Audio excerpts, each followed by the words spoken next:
Il semble qu'aujourd'hui, le smartphone soit amené à prendre une place de grande importance dans la voiture, pour deux raisons essentielles, des raisons technologiques et puis des raisons que j'appellerais sociales ou sociétales. Très clairement, la voiture a un cycle de vie très long, à peu près 8 ans, le smartphone beaucoup plus court, à peu près 2 ans. Et donc le smartphone va pouvoir, tout au long du cycle de vie de la voiture, être remplacé et apporter des nouvelles fonctionnalités et des nouvelles possibilités techniques. Sur la partie plus, je dirais, sociale, finalement, le smartphone, c'est un peu nous aujourd'hui. Et donc, on a nos applications, on a nos adresses, on a nos contacts, on a notre musique. Et tout ça, on ne veut pas s'en séparer dans la voiture. Au contraire, on veut l'apporter à la voiture. Donc, les constructeurs automobiles aujourd'hui, très clairement, prennent de plus en plus le chemin d'un smartphone dans la voiture. Et également, les constructeurs de smartphones, Apple avec CarPlay et Android avec Android Auto, prennent ce chemin-là dans l'autre sens, et donc il semblerait qu'on arrive à ce développement. Alors je crois qu'aujourd'hui c'est assez difficile de faire payer un consommateur. Il a été formaté par le monde des smartphones, des applications qui sont de plus en plus gratuites, voire avec des fonctionnalités freemium, donc c'est assez compliqué. Il y a un point important aussi, c'est qu'il faut très clairement segmenter les consommateurs. C'est pas la même chose si on s'adresse à un conducteur d'une Clio avec Airlink ou un conducteur d'une BMW avec Connected Drive.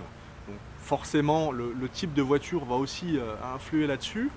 En revanche, je pense que malgré tout, quand on est capable de créer de la valeur, il y a une volonté du consommateur de payer. On le voit très bien avec des applications comme Coyote ou Weekend qui sont des applications payantes, qui ont été téléchargées des centaines de milliers de fois et qui ont des centaines de milliers d'utilisateurs payants mois après mois. Donc oui, c'est possible, mais il faut apporter de la valeur, et peut-être qu'on verra dans les années qui viennent de nouveaux services arriver grâce à la voiture connectée, dont on n'a pas forcément l'idée aujourd'hui, qui vont apporter une valeur supplémentaire.